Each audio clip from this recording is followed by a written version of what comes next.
This is my first time at Collaborate. I was lucky to attend this year. My manager attended last year, so it was my first time. And so far, my favorite thing has just been the workshops and the information that we've been able to obtain. It's really relevant to our industry and what we do every day in the background screening world. So the information, as well as the networking, meeting different business partners in the industry has been great.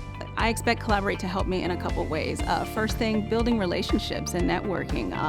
Meeting individuals from different companies, again, that manage background screening programs, and then also just becoming more informed about what First Advantage does, some of the things that are changing in the landscape of background screening, and kind of how we're improving on processes and making it more efficient. So those are the two key things that I believe I'll take back from this conference.